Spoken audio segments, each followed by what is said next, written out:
Salem Nasser, muito prazer em recebê-lo aqui no canal Bob Fernandes no YouTube. Prazer é meu. Obrigado.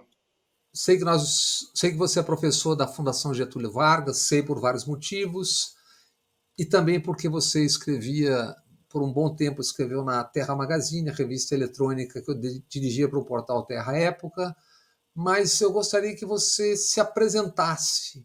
Origem, ligações, o que você faz, onde faz, por que faz, e por que você conhece tão profundamente esse tema sobre o qual nós vamos conversar. Muito obrigado, Bob. Realmente é um prazer estar com você de novo. Assim, temos um histórico bom de amizade e de confiança mútua. Então, é um grande prazer estar com você. Obrigado também pela oportunidade de apresentar, digamos, o que hoje em dia se normalmente chama de lugar de fala, né? Por que eu posso falar sobre o assunto? E você sabe, eu sou professor de Direito Internacional na Fundação Getúlio Vargas, né, na Escola de Direito aqui em São Paulo. E essa é uma primeira porta de entrada, quer dizer, a relação do direito internacional com os grandes temas internacionais, com a questão da Palestina, com a questão do Oriente Médio, de modo geral. Então, isso é uma primeira porta de entrada acadêmica e mais voltada para a regulação jurídica dessas relações, né?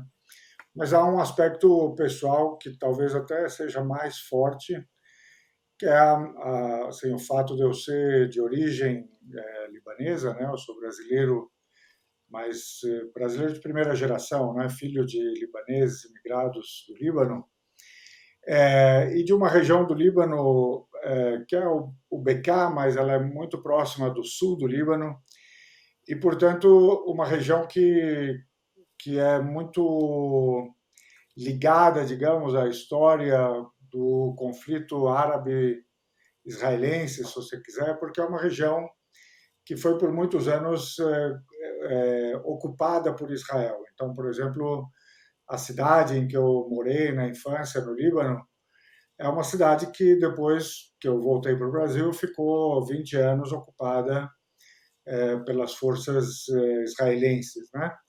Então nós temos esse contato, digamos, desde a minha infância, quase que diário, com as notícias da região. A outra coisa é que, assim, me levou a cada vez estudar mais o Oriente Médio e a me interessar pelas dinâmicas, né, daquela região, é que eu também quase que pré-adolescente, eu diria, né, eu vivi muito fortemente os efeitos da Revolução Iraniana, que é um fato na história do Oriente Médio que realmente está por trás das grandes transformações que nós vivemos desde então. Mas, para mim, naquela época, o fundamental da experiência foi perceber como havia dois modos de representar o que acontecia no Oriente Médio. Eu ouvia em casa, ou a partir do mundo árabe muçulmano, uma história que era contada sobre o que estava acontecendo, e aqui nos meios de imprensa ocidentais eu ouvia uma história totalmente diferente, né? Então ali aquilo me marcou muito como a percepção de que havia modos diversos de narrar a vida, né? De narrar os grandes acontecimentos, de perceber as coisas, inclusive as questões de justiça, com muita diferença, né? Então, assim, o Oriente Médio virou meu objeto de interesse, de estudo, sempre ligado a essa questão das narrativas. Quer dizer, como pode ser que histórias tão diferentes sejam contadas sobre os mesmos fatos, né? Então, esse é o meu registro atual, eu estudo muito o Oriente Médio, sempre com isso em mente, né? Essa variedade de narrativas, né? Essas narrativas em competição. E você tem interlocução, não sei se institucional ou não, também com a academia na região, não? Sim, sim. Assim, eu acompanho muito o debate que ocorre lá, né, acadêmico ou fora da academia, quer dizer, essa coisa dos talk shows, das entrevistas, dos jornais, né? Mas é claro que lá também, isso é preciso deixar claro, especialmente no Líbano, né? Mas o Líbano é um pouco um reflexo dos equilíbrios da região como um todo. Há muitas orientações, né, na mídia, na imprensa e mesmo nas posições de acadêmicos e de políticos, né? Há muita variação, mas o que eu acho que me dá um certo insight, digamos, diferenciado, é que eu tenho muito acesso a essa postura que você poderia chamar, de modo geral, daquele eixo da resistência, sabe? É Hum. um autodenominado eixo da resistência que comporta desde o Irã ao Hezbollah no Líbano, ao governo da Síria, ao Hamas e outros grupos palestinos, né? Então eu acompanho muito de perto o discurso deles, a racionalidade que eles enxergam nos eventos, e é justamente isso que aqui a gente tem muito pouco acesso, né? Aqui, mesmo quando a gente vai buscar fontes locais, a gente tende a conversar com quem fala mais ou menos a mesma língua que a gente. Então a gente fica um pouco distante do que esse pessoal está pensando, né? Assim, do que eles estão, de como eles estão enxergando as coisas. Então, vamos começar. Então, Tempestade Al-Aqsa, não sim, sei se é assim que se pronuncia exatamente, é, lançado pelo Hamas no ataque a 7 de outubro. Repito uma pergunta sua: por quê? aham. E esse ataque do Hamas é uma reação a alguma provocação do agora ou isso tem camadas? Não, isso acho que tá muito bem visto por você, Bob. É algo que tem camadas, ainda que a questão do timing específico, né, do momento, tenha também o seu peso, né? Então, digamos, começando pelo que seria mais simples ou mais evidente, que é o momento. O que o momento tinha de especial é que já há um tempo, com esse governo de extrema direita do Netanyahu, essa coligação que ele montou, né? E segundo muita gente, inclusive em Israel, né?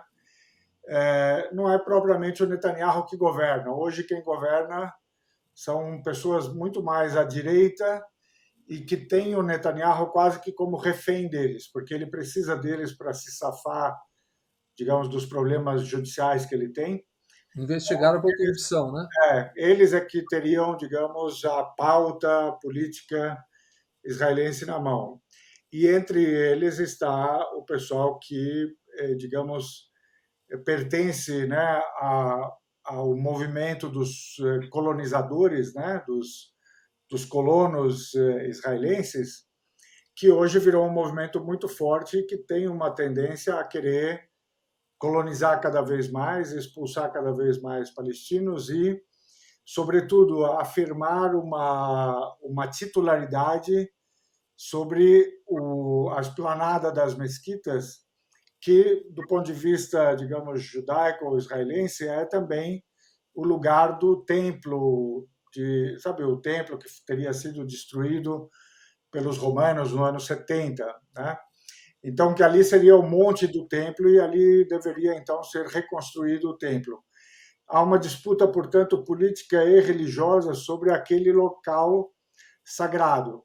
E o que esses movimentos de colonos têm feito é que todos os dias eles invadem a esplanada, invadem a mesquita de Al-Aqsa, têm entrado na própria mesquita, né? E dessacralizado, digamos, o local, invadindo com cães, invadindo com sapatos, que normalmente, né, digamos, agindo violentamente contra as pessoas que estão ali, inclusive as mulheres e tal. E isso estava se dando todos os dias. Então, isso é o, digamos, o imediato. Por trás desse imediato, todo mundo percebe, ou pelo menos todo mundo no digamos, eixo da resistência, percebe que isso é um processo de ir estabelecendo fatos novos, né, que depois vão acabar, segundo eles, na destruição da mesquita e, sabe, na retirada, digamos, da sacralidade desse lugar, que é o terceiro mais sagrado do Islã, né? Uhum. Então, isso, digamos, é a razão imediata, mas o que há por trás é que, de todo modo, esse eixo da resistência está há muito tempo se preparando para enfrentamentos cada vez mais definidores, digamos, com Israel. E o Hamas, então, resolveu fazer esta operação, que evidentemente foi de grande envergadura, foi algo que ninguém esperava, no momento em que eles percebem que há uma divisão interna, política e religiosa dentro de Israel. Israel está fragilizado, que há uma fragilização também do poder americano, da hegemonia americana, que Porque é um momento de ebulição geopolítica e exato, disputas, digamos, de titularidade, não é exato, isso? exato. Então isso, assim, era inevitável que acontecesse um enfrentamento dessas proporções em algum momento, e o Hamas resolveu fazer isto quando ele se viu, digamos, na condição de fazer uma grande surpresa, né? Fazer um ataque realmente de grande envergadura, muito surpreendente, e qualquer que seja o resultado final, qualquer que seja o custo em vidas e em tragédia e em destruição, o Hamas sabe e o eixo da resistência sabe que eles conseguiram mudar a história do conflito. Quer dizer, a partir de agora, nada será como antes de 7 de outubro. Né? Israel sofreu um grande golpe, tá dando mostras de ter sentido o golpe, né? Tá dando mostras de confusão, de indecisão para tomar, assim, para saber o curso que vai adotar. O próprio Ocidente reagiu muito rapidamente porque sentiu também o golpe, achou que Israel estava em risco e que precisava agir rapidamente. É o que os Estados Unidos fizeram, praticamente tomando para si, digamos, o controle das rédeas, né? Estão tentando fazer isso. E é claro, pelo menos o discurso israelense agora é de que vai se aproveitar desse momento para também mudar para sempre a história, quer dizer, para resolver de uma vez o que não estava resolvido. Acho que as condições que Israel tem de mudar tudo a seu favor são menores, mas né, ninguém tem o futuro em mãos. Isso. Seguiremos por tópicos, aí dá para a gente conversar de tudo isso. A segunda pergunta é o seguinte: eu estava assistindo o seminário internacional Eduardo Said essa semana no Sesc 14 Bis, vi você falando, Milton Ratum, as professoras, Sim, e sim, você, em algum momento, vocês se referem à cegueira seletiva. sim, sim. O que é a cegueira seletiva? Então, Bob, essa é uma ideia que eu tenho, assim, ela virou minha ideia, digamos, central, né? Minha ideia motora. Ela foi um pouco inspirada pelo Edward Said, mas também por essa experiência que eu te contava, né? Sobre como a gente enxergava, por exemplo, a questão do Irã ou outras tantas questões do Oriente Médio, e eu via essas narrativas diversas. Mas a ideia central é, digamos, tirando do Edward Said aí a inspiração, ele dizia, olha, eu conheço muitos grandes intelectuais, pessoas muito sábias e muito humanistas, né? Assim, muito capazes de entendimento, mas ele achava muito estranho que muitas dessas pessoas não conseguissem enxergar a questão da Palestina como uma questão de justiça, não conseguiam enxergar a tragédia palestina, né? Então eu recentemente passei a escrever uma newsletter que eu justamente chamei de cegueira seletiva, para dar conta um pouco dessas diferenças de percepção e de como a gente, às vezes, ficava muito tranquilo na naturalização de algumas narrativas que nos chegam e não somos capazes de questionar essas narrativas e buscar outros modos de ver a verdade, né? Então, por exemplo, só para ficar com o exemplo desses fatos agora, você vê, assim, hoje mesmo eu estava considerando que há um modo dessa cegueira se se materializar, que é o seguinte: você vê pessoas sendo entrevistadas, jornalistas entrevistando, e você percebe que o jornalista está com uma questão na cabeça, que é: mas e esse ataque do Hamas contra, sei lá, rave ou contra os civis, né? É, e eu percebo que se esse jornalista quisesse ou conseguisse enxergar, ele poderia estar dizendo: olha, é muito grave o que aconteceu com os civis israelenses, né? Mas ele poderia ter no centro da sua reflexão: mas olha só, 500 crianças palestinas foram mortas, sabe, nesses primeiros 3 dias. Israel está atacando.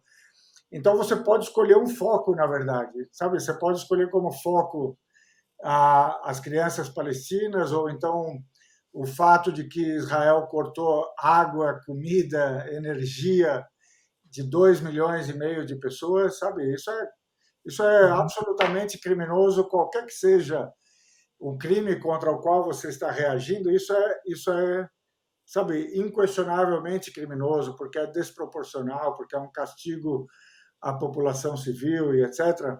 Mas as pessoas não conseguem enxergar nisto a mesma gravidade que elas veem no ataque a uma rave ou no ataque a uma cidade israelense, sabe? É uma seleção em termos de comoção. E eu estava testando uma hipótese para isso, que é, entre outras coisas, talvez, é que a gente consegue se enxergar como aquela pessoa que estaria na rave, sabe, ou estaria tranquilamente na sua casa, sabe, mas a gente não consegue se enxergar no lugar da criança que mora num acampamento de refugiados em Gaza, sabe? Você está dizendo que você se enxerga na rave e sente, mas que os demais, ou muitos demais, não conseguem enxergar as 500 crianças que Exato, morreram no bombardeio. exato. E é um pouco isso, a gente já viu tantas vezes. Vou te ilustrar só com uma pequena coisa, assim. Primeiro, quando Israel disse: eu vou cortar água, comida e eletricidade, por exemplo, o Valor Econômico traz uma manchete de primeira página que é: Israel vai cortar os víveres. Assim, posto desse modo, parece É, uma coisa mais natural do mundo, sabe? não Mas aí vamos, depois, não vamos ao supermercado. exato, mas aí você percebe: não, mas isso quer dizer que as pessoas não vão ter água para beber, sabe? Não vão ter. E é isso, a água está acabando, a água para beber está acabando, sabe?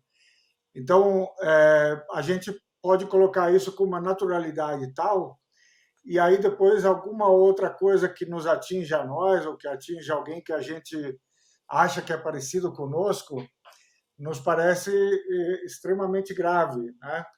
Eu lembro que quando, sei lá, eu morava em Paris, lá por volta de 95, 94, já o Iraque sob sanções, né? O Iraque lá que tinha sido invadido. Aí eu vi uma matéria no Le Monde, na terceira ou quarta página, que dizia que a ONU calculava que 500 mil crianças já tinham morrido por conta das sanções. E eu disse: nossa, se alguém dissesse que eram 400 mil cachorrinhos, estava na primeira página, sabe? Mas como é que 500 mil crianças não fazem a primeira página, sabe? Como é que 95 mil mortos, homicídios no Brasil, Exato, basicamente pretos, pobres e periféricos, em 2 anos, não comovem como comove qualquer fato exterior? exato, exato. É um pouco isso que eu chamo de comoção seletiva ou cegueira seletiva, sabe? E eu acho que a gente tem um chamado para tentar acordar dessa, sabe? Se agitar e acordar um pouco, olhar para aquilo que a gente não consegue ver, né? Salem, quem é Mohammed al-Daif ou Mohammed Deif? E Sim, que fato pessoal marca a vida dele para sempre? E que outros fatos marcam a vida dele? sim. Na verdade, o Muhammad Daif é uma pessoa muito pouco conhecida, digamos, do público em geral. Não que eu o conheça especialmente bem, porque justamente faz parte digamos, do seu job description, sabe? ser uma pessoa muito secreta, mas ele é o comandante geral, digamos, das forças militares do Hamas, né?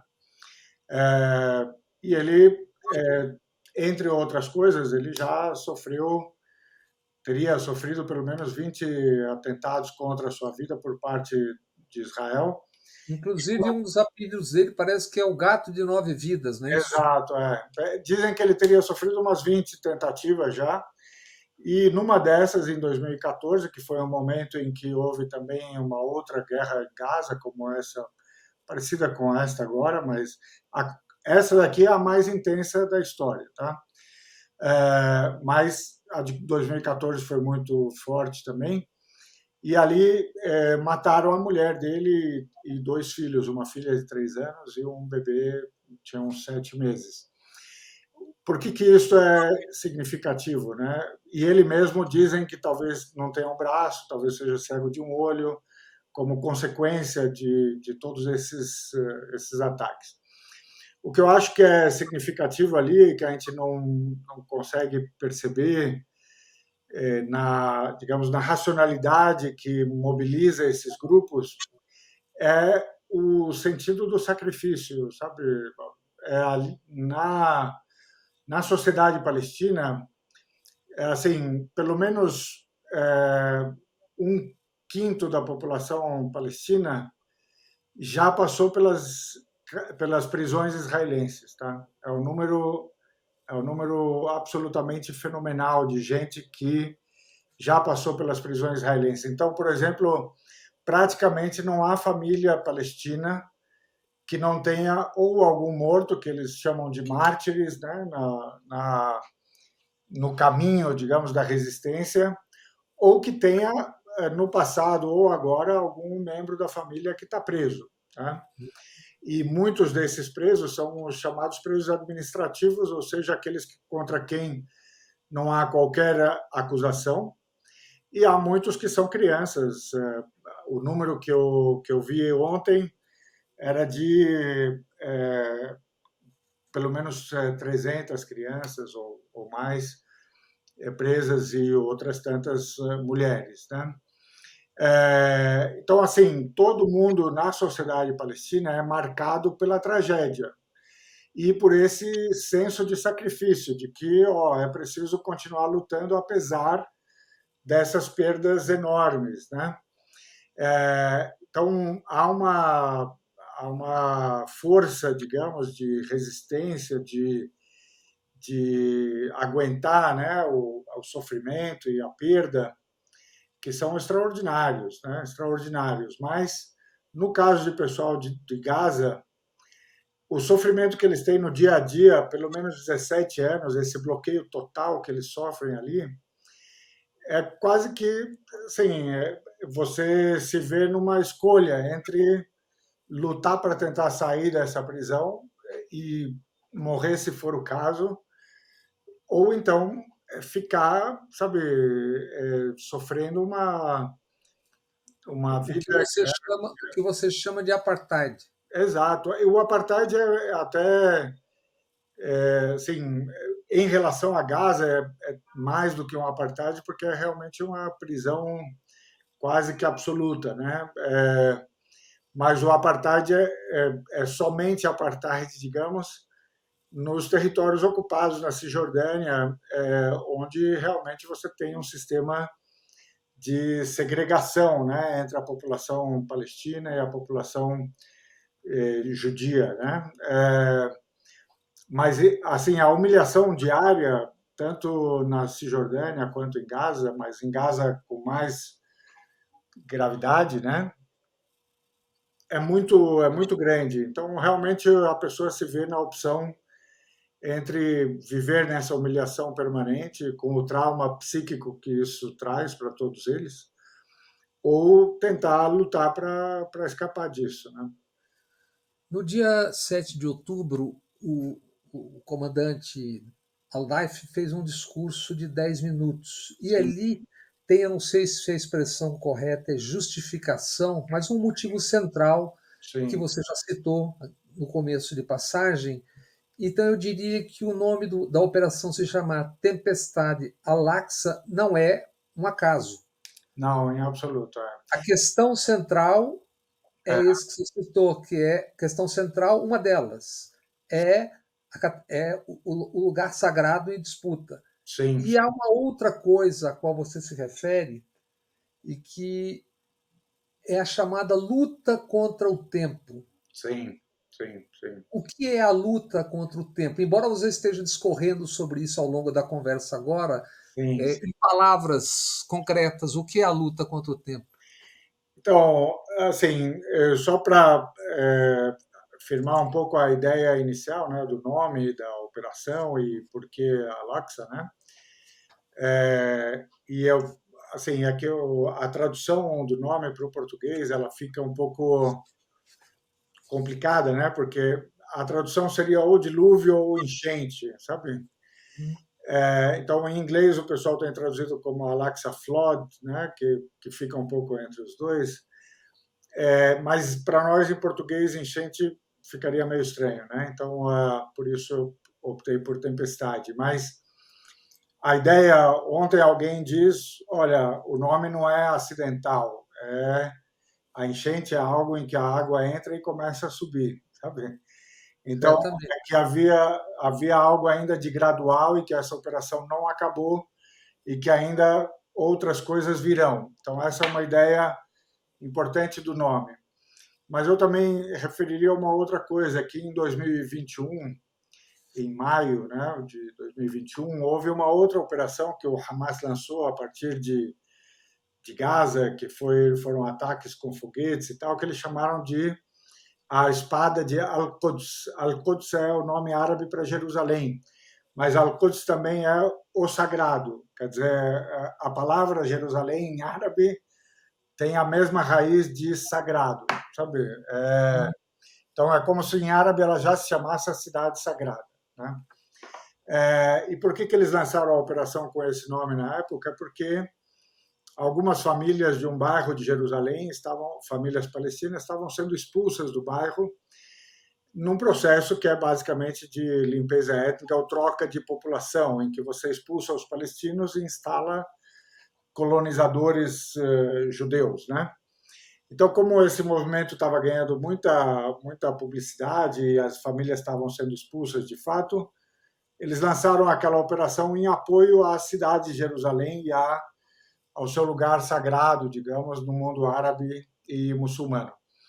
Agora, esta operação, ela, né, puxa o nome para a sacralidade de Al-Aqsa, mas além de ela responder, digamos, aquelas ofensas e violações momentâneas, né? Esse grupo, assim como Israel, eu acho, mas estamos falando, digamos, desse ponto de vista, desse lado, né, da resistência, percebe que eles estão numa luta contra o tempo, tanto eles como os israelenses, né?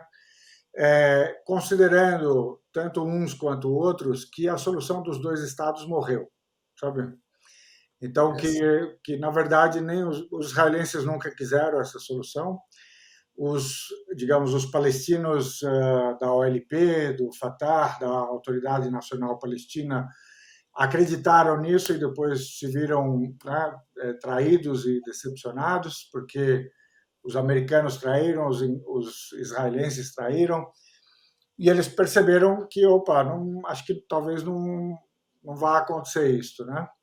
Então você ficou, na verdade, entre duas posições, uma que é a da resistência, que diz assim, olha, Israel deve desocupar toda a Palestina histórica, certo? Não é só os territórios de 67, mas toda a Palestina histórica. E Israel diz, não, nós teremos o grande Israel aqui e nós vamos gradualmente expulsando os palestinos. Então, a corrida a que eu me refiro é quem vai conseguir realizar esse projeto de, em alguma medida, assim, extremo no sentido de só há lugar para um de nós, certo? Só há lugar para um de nós. E a resistência percebe que enquanto Israel continua com o processo de colonização da faixa da Cisjordânia, né, é, o tempo está correndo contra eles, porque hoje já tem praticamente 1 milhão de colonos judeus na Cisjordânia, que seria o quê? Seria aquela parte que seria o Estado da Palestina, segundo, digamos, a legitimidade internacional, segundo o direito internacional. Aquele território que deve ser do Estado da Palestina está sendo gradualmente colonizado pelos israelenses, ou seja, eles vão impedir a possibilidade de um Estado palestino viável. Ele existe hoje, ele foi reconhecido por 140, 150 estados do mundo, mas, digamos, a sua viabilidade futura é que está em jogo. Israel, por outro lado, percebe que com esse grupo da resistência se fortalecendo, como ele tem se fortalecido nos últimos anos, ele precisa ou acabar com eles, ou ele corre um risco real de desaparecer como Estado judeu, sabe, como Estado exclusivamente judeu, né? Então é um pouco esse o risco que os dois enxergam de Tá. os dois desaparecer, né? Qual é a, objetivamente falando, qual é então a opção dada aos palestinos num conflito de possível longa duração, tendo-se em vista a ebulição, a rearrumação geopolítica no mundo, a fratura em Israel, aprofundada exatamente por Netanyahu, em busca de salvar o próprio pescoço, Sim, sim. ora colada com band-aid num suposto tentativa de governo de coalizão, né? Qual é o cenário previsível? Olha, assim, a primeira coisa que eu diria é que Israel e com Israel, os Estados Unidos e o resto do Ocidente cometeram, né, um erro histórico e eu acho que continuam a cometer, que é o de não conseguir convencer Israel de que, olha, é preciso possibilitar um Estado palestino viável já, sabe? Enquanto Israel se recusa a isto, você coloca os palestinos contra a parede. Quer dizer, ou eles têm que ir embora da sua terra, virarem refugiados, os que já não são refugiados agora, virarem refugiados, os que já são refugiados serem refugiados pela segunda ou pela terceira vez, né, irem esvaziando a Cisjordânia, né? Tem um projeto específico do qual se está falando nesses dias, que era o de esvaziar Gaza, ou seja, expulsar todo mundo que mora em Gaza, 2,5 milhões, para o Sinai, para a Península do Sinai, e ali para que eles se instalem no Egito como refugiados, e Israel então ocuparia também a faixa de Gaza. Isso está sendo discutido como parte, talvez, do projeto israelense de expulsão total dos palestinos de Gaza. Mas, em relação digamos, a Cisjordânia, o projeto é de uma expulsão lenta e de uma espécie de corrida demográfica, sabe? Então, você Uhum. entra em competição com os palestinos no número de nascimentos e na instalação de novos colonos, né? Então, Israel precisa, na verdade, trazer imigrantes do resto do mundo para competirem matematicamente com o número de nascimentos entre os palestinos. Uma outra coisa que tem acontecido, que tem a ver também com a questão demográfica, é que tem uma parte da sociedade israelense que é, digamos, extremamente religiosa e que essa sim tem uma taxa de natalidade muito maior. Acho que é algo que se aproxima de 7 crianças por mulher ou algo assim. Só que quando esse grupo se torna muito grande, passa a haver um problema interno em Israel entre os muito religiosos e os laicos seculares, e aí a sociedade começa a entrar em contradições internas e em competições. Então, isso é uma crise, digamos, interna israelense que tem a ver com a demografia.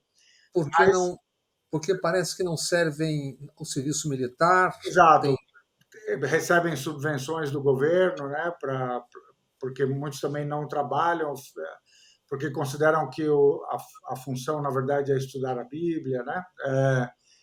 Então, assim, tem várias questões que colocam em crise a própria sociedade israelense, mas em relação aos palestinos, os palestinos ou têm que sair, né, ou ficam ali na condição de, digamos, uma população segregada por um sistema de apartheid que, assim, realmente o próprio Mandela dizia que o apartheid da Palestina era pior que o da África do Sul. Então, não é que assim, não há um exagero, digamos, na palavra, né?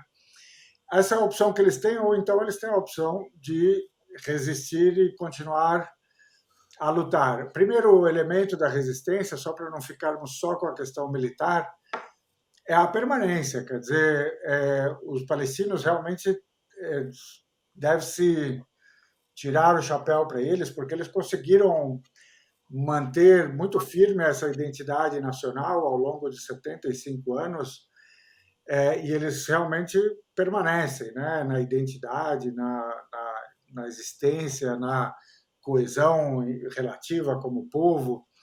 Esse é o primeiro elemento da resistência. Eles não têm muito para onde ir, a não ser como refugiados, mais uma vez, né? Enquanto eles resistem, digamos, né, o que trabalha, digamos, contrariamente aos interesses de Israel, é um pouco essa corrida contra o tempo. Por um lado, eles têm uma bomba demográfica.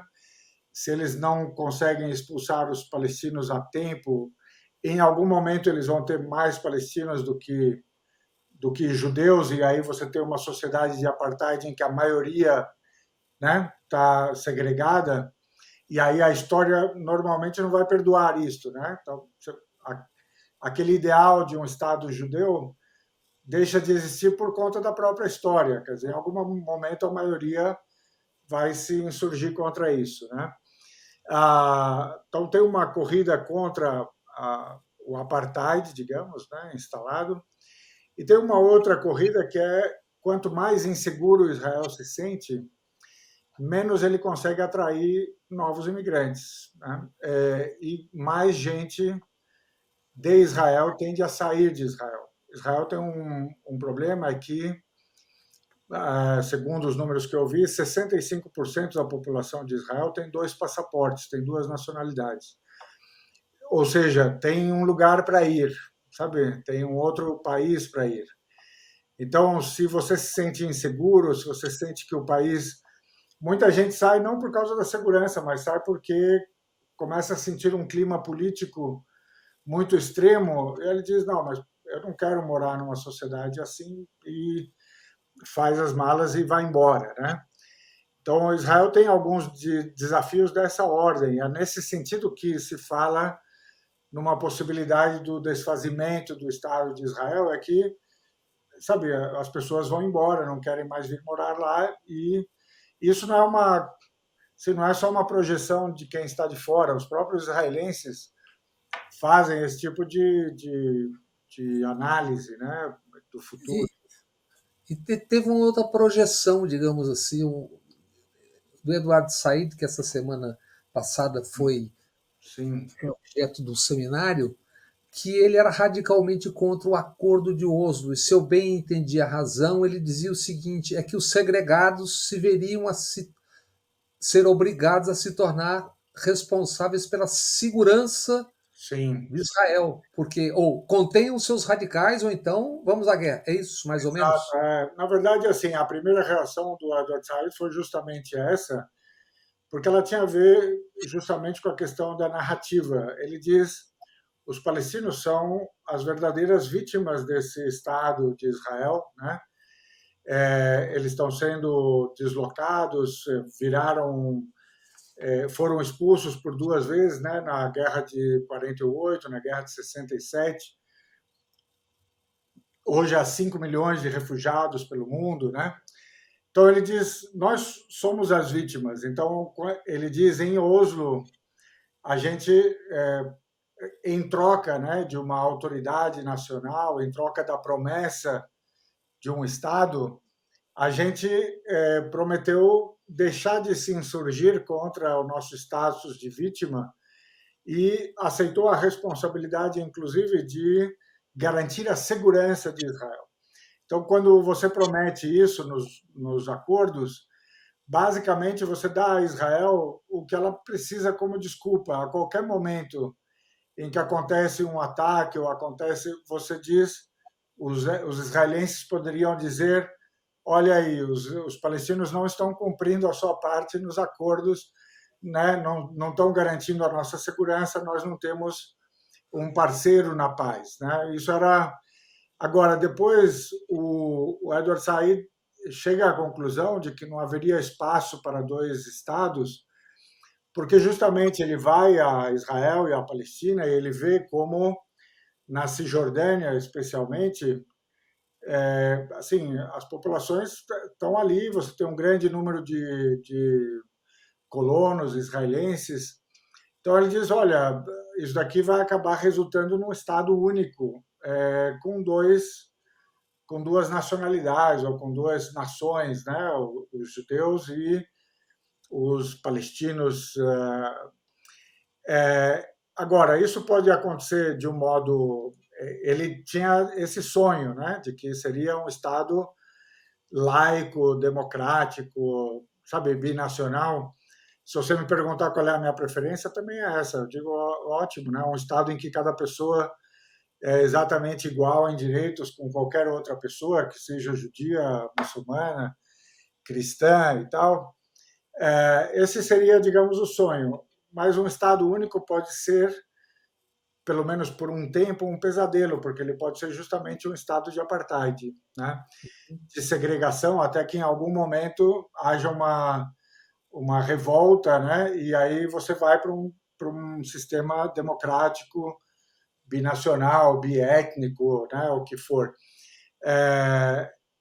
Mas, assim, até mesmo se você pensar assim, as teses do pessoal da resistência, sim, o pessoal hoje insiste muito, né, na coisa do estatuto do Hamas, que ele quer destruir Israel e tal.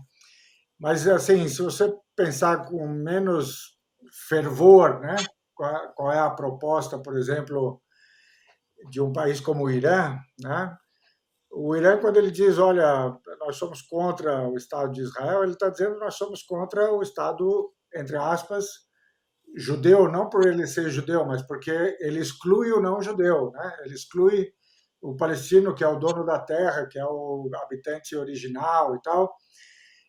Mas ele não está dizendo, por exemplo, que não pode haver judeus num Estado futuro que seja um Estado único sobre o território da Palestina, sabe? E que provavelmente, em respeito à história, se chamaria de Palestina, né? Então, assim, eu acho que não se tem em mente, não, claro, alguns têm isso em mente, eu não estou falando que, mas eu acho que o que aconteceria seria, olha, muita gente vai embora porque ia se sentir ou insegura ou não representada, né? Mas que, afinal de contas, você teria um Estado em que há muçulmanos, cristãos e judeus vivendo juntos, sabe, sobre a terra histórica da Palestina, né?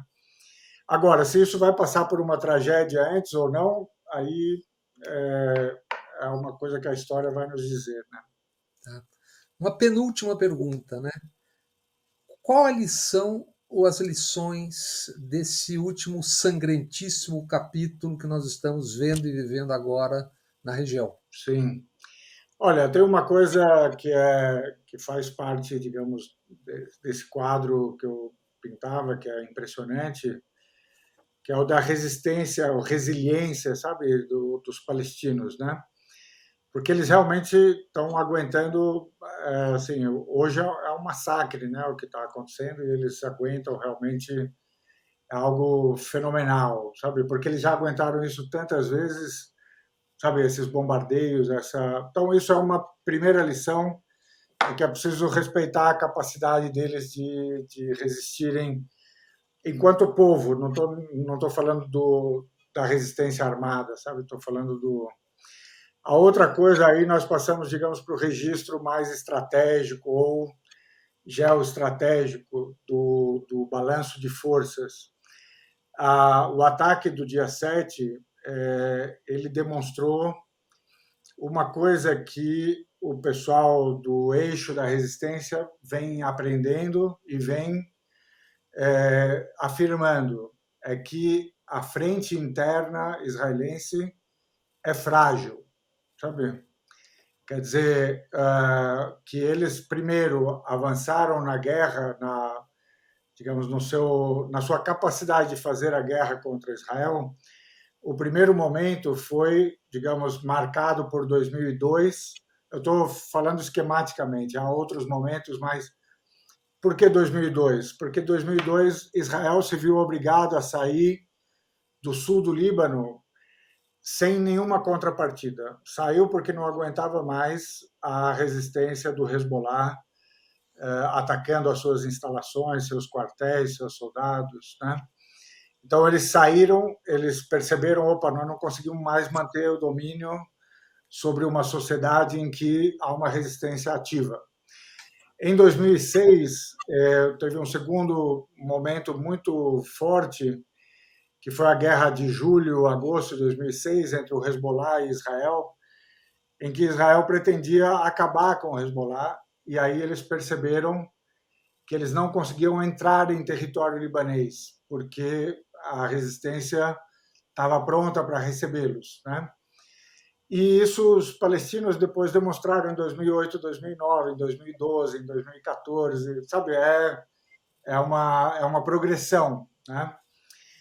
A próxima fase, todo mundo dizia que a próxima fase era isso que aconteceu no dia 7, que era algum dos grupos de resistência entrar em Israel para lutar na frente interna, quer dizer, não deixar que os israelenses fizessem o que eles sempre fizeram nas guerras contra os árabes, que é levar a guerra até o terreno dos árabes, sabe? Era invadir os outros países, destruí-los ali, não deixar que a guerra chegasse até o interior de Israel, sabe? E é isso que aconteceu desta vez. E Israel falhou no teste, sabe? Porque, assim, ainda eu estou coletando os dados para ver, sabe, como se distribuem, por exemplo, as mortes no primeiro ataque do dia 7, né, para saber quantos civis, quantos militares. Mas eu vi, e está documentado, e está, inclusive, os israelenses soltaram listas de mortos, né, que incluem praticamente 300 militares até agora, e há uma expectativa de que talvez chegue a mais de 500. Ou seja, o Hamas foi capaz de atacar instalações militares israelenses e que, assim, saíram vencedores, porque, sabe, não encontraram nenhuma capacidade de resistência e tal. Então, esse é um novo momento da guerra, é esse momento em que há uma ameaça contínua de que a guerra seja levada para o interior de Israel, né? Então, se eles não conseguirem responder a esse desafio agora, então eles saem fragilizados. Israel sai fragilizado. Eu queria tratar de uma questão agora contigo que é pedagógica. Tá. Você sabe que há uma semana eu tentei falar contigo para a gente ter essa conversa e você estava ocupado com a questão do seminário Eduardo Said. E eu conversei com Michel German, que eu creio que você conheça, Sim, que conheço. tem posições, inclusive pouco depois da conversa, ele foi fazer uma palestra na PUC e foi atacado e quase agredido, Uhum. porque ele chama de judeonazistas, jovens e MBLs, etc. Ele previa e era contra o bombardeio a Gaza, ele é duro crítico de Netanyahu, ele se opôs a Bolsonaro desde aquela noitada na Hebraica em 2017, Sim, sim. e ele, claro, tem as razões dele. Eu ouvindo, já mais de 60 mil pessoas já viram, mas tem alguns poucos, mas que é importante dizer isso, porque tem uma questão pedagógica que eu acho que tem a ver, transportando, mudando de lugar, Sim, que tem a ver com a chamada cegueira seletiva. sim, Tem sim. gente que acha que sequer se deveria ouvir Ah, alguém como o Michel German, assim como quando for publicada essa entrevista, essa nossa Sim, conversa, sim, sim, haverá quem diga que eu jamais poderia e deveria conversar com sim. Salem Nasser. Então, acho que aí é uma questão pedagógica. Eu imagino o seguinte: se a gente não consegue conversar sobre isso a milhares de quilômetros, imagine os que estão Exato, lá dentro exato. Isso é muito importante, Bob, mas é muito importante em mais de um olhar. de um nível, porque, assim, mesmo se você tirasse totalmente a questão agora palestina-israelense da nossa conversa, o seu argumento continuaria válido, porque nós não estamos conseguindo ouvir o outro, nem mesmo no que diz respeito à política interna, às questões Isso. sociais, identitárias e tal. A gente está vivendo um mundo de Eu, intolerância. desculpe te interromper, eu seria um jornalista, por exemplo, que estaria impedido de ouvir o Bolsonaro e o outro estaria impedido de ouvir o Lula. Exato, exato. E há uma intolerância assim muito grande, né? Inclusive você mencionou o German, né? O Michel, eu e ele fizemos parte de um grupo de trabalho que foi montado pelo Ministério dos Direitos Humanos, né? Do governo Lula, para lidar com a questão do discurso de ódio e extremismo, né? Então, evidentemente, por exemplo, lá no grupo, quando o tema era Israel e Palestina, quando de vez em quando ele virou esse tema, evidentemente há discordância entre o Michel e eu, e ele faz críticas muito corretas, né? Pelo menos do meu ponto de vista, com as quais eu concordo, à extrema direita, sabe, ao extremismo, a alguns tipos de intolerância, ao que ele enxerga como um ressurgimento sob nova roupagem do nazismo e tal. Tudo isso eu estou em pleno acordo com ele. A gente discorda quando chega a, digamos, Na questão central. a caracterização, digamos, do projeto israelense, etc., né? Então, a gente tem objetivos políticos diversos, mas isso é normal e o diálogo é possível entre nós. Mas, de fato, as pessoas não estão dispostas a ouvir qualquer discordância. Qualquer discordância hoje é razão para o cancelamento total, sabe? Isso. E isso, assim, eu acho que faz parte dos tempos, né, das redes sociais. As redes sociais têm um papel muito importante nisso. A gente descobriu isso no grupo, conversando com gente especializada, sabe? As redes sociais são um multiplicador de discurso de ódio, sabe? São um multiplicador de mentiras.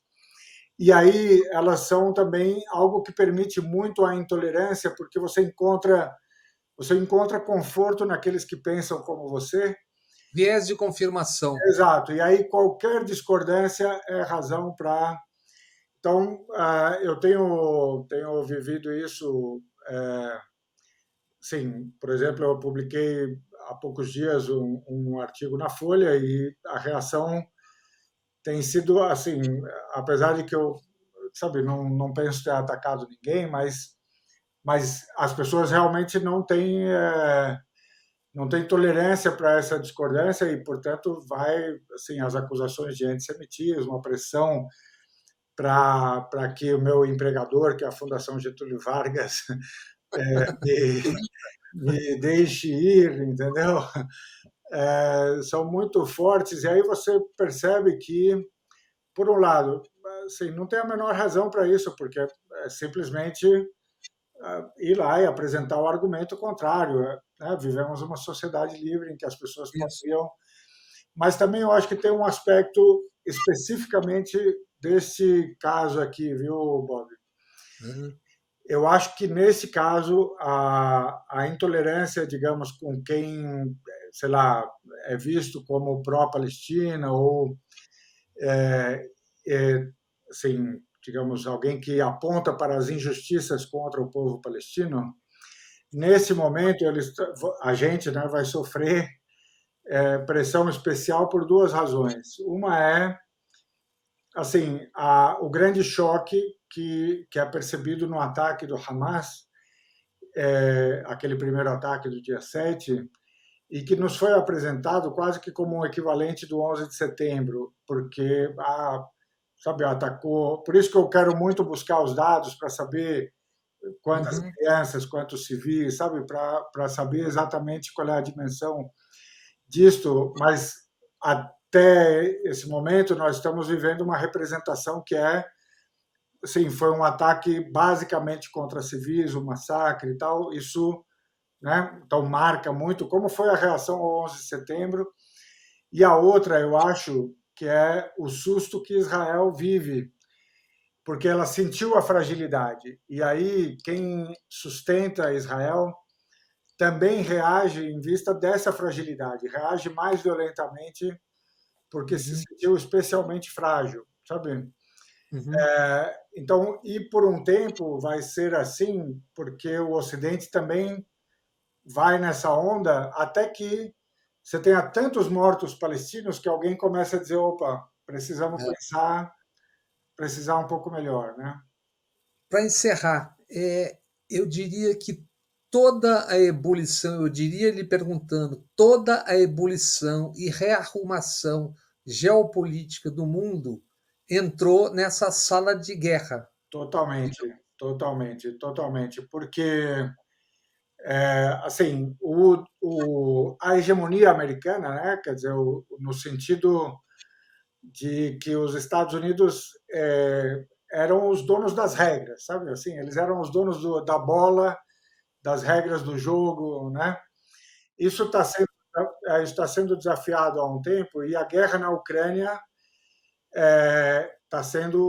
estava sendo até esses dias o lugar em que essa dominação americana estava sendo mais desafiada, porque eu acho que, de um lado, imediatamente, digamos, os Estados Unidos não sofreram grandes prejuízos, porque não sofreram a perda de soldados. Economicamente, eles não perdem, a Europa perdeu muito, mas os Estados Unidos perderam menos economicamente, porque também eles têm a capacidade de fazer dinheiro, né? Eles fazem dinheiro e pronto. Inclusive, a cada doação daquelas, a doação Exato, para comprar armas. exato. E aí eles fabricam armas e vendem armas, e então está tudo bem para eles. Mas o objetivo geopolítico que eles tinham, que era de enfraquecer a Rússia, saiu pela culatra. A Rússia sai mais forte, a China sai mais forte, né? E a Ucrânia vai sair totalmente destruída e a Europa totalmente entregue. A Europa, seu último momento de poder, acabou com a Ucrânia, certo? Acabou com a derrota da Ucrânia que está se anunciando aí. Agora, a reação muito forte, assustada ao que aconteceu na Palestina e em Israel, indica que se uma derrota maior acontece com Israel, aí você tem o segundo prego no caixão da hegemonia americana, sabe? O primeiro foi a Ucrânia, o segundo vai ser Israel, né? Então eles realmente estão assustados e reagindo com muita força, ainda que venham a vender bastante arma nesse momento, né? Mas a Rússia e a China, nesse caso, vão observar meio que de fora, mas gostando de ver o desgaste americano, né? Que vai sofrer, eu acho, um revés no Oriente Médio. A não ser que eu esteja errado na minha leitura, mas eu acho que eles vão sofrer um revés, né? Salem, muitíssimo obrigado por esse tempo tão longo. Eu sei que você está ocupadíssimo, Obrigado. numa hora tão importante e de um tema tão complexo, principalmente para quem não vive isso com o conhecimento e a intensidade que você tem. Muito obrigado, Bob. É um grande prazer. Também, assim, a gente sente quando acha que a conversa foi boa. Então, eu saio feliz da nossa conversa, saio satisfeito. E muito bom de ter conversado com você mais uma vez sobre essas coisas tão importantes, né? Tchau, querido. Um abraço e boa sorte. Muito obrigado. Um forte abraço. Tchau, tchau. Depois de encerrada e editada esta entrevista, começou a circular um abaixo-assinado intitulado Repúdio à Fundação Getúlio Vargas. Texto cobrando, aspas, medidas cabíveis, fecha aspas, contra Salem Nasser, professor de Direito Internacional da Fundação Getúlio Vargas. Medidas cabíveis, obviamente, um eufemismo, mas que sequer esconde a pressão pelo afastamento, pela punição a um professor de Direito de uma universidade de Direito por ele ter exposto suas opiniões. Na última quinta-feira, Salem Nasser teve publicado na Folha de São Paulo um artigo intitulado Guerra, Terror e Ultraje Seletivo, tema tratado nessa conversa que vocês acabaram de ouvir aqui no canal. Artigo assim iniciado por Salem Nasser, aspas, Imagine que 2,5 milhões de judeus vivem há 17 anos numa prisão a céu aberto e que seu carcereiro decide sobre o que entra e o que sai, energia, comida, remédios. Obviamente, uma referência invertida à faixa de Gaza. Prosseguiu Salem Nasser em seu artigo na Folha de São Paulo na última quinta-feira. A Folha pode chamar o Hamas de grupo terrorista para se manter fiel ao seu manual, mas para manter-se fiel ao mesmo manual, precisaria se referir a Israel como Estado terrorista e aos seus governantes como terroristas, de acordo com a sua própria definição. Ao final do artigo na Folha, o professor Salem Nasser escreve: assim que diz grupo terrorista, a Folha de São Paulo tira qualquer razão dos palestinos e permite tudo a Israel. Todos os crimes são permitidos contra o terrorista. Esse é o poder retórico da palavra. Há uma semana, na Universidade PUC do Rio de Janeiro, por não aceitar críticas do também professor Michel German, este da URFJ e da comunidade judaica, um grupo de extrema-direita expulsou e tentou agredir Michel German. Porque, ao mesmo tempo em que ataca as ações e chama de terror atos do grupo Hamas, German faz também duras críticas a atos e ações do governo israelense e se coloca contra o ataque indiscriminado de Israel a civis e alvos não militares em Gaza. Nesta terça-feira, um outro abaixo-assinado, este intitulado Pela Liberdade Acadêmica e em Defesa do Professor Salem Nasser. Repúdio à tentativa de perseguir, julgar e calar o professor Salem Nasser.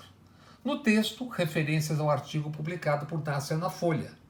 No texto do abaixo-assinado em defesa de Salem Nasser está dito, abre aspas, seria cobertura tendenciosa e parcial por não considerar as ações igualmente terroristas de um Estado. Prossegue o exposto no abaixo-assinado desta terça-feira. O professor Salem Nasser não está sozinho ao emitir tal opinião. Vários intelectuais reconhecidos internacionalmente, judeus e não judeus, assim como a ONU e suas inúmeras resoluções ignoradas, a Human Rights Watch, International Human Rights, ABT Salem, compartilham da mesma opinião. O texto de Salem Nasser na Folha de São Paulo você acaba de ver durante esta narração. Na descrição, os créditos ao final desta entrevista estão cópias dos textos dos dois abaixo-assinados.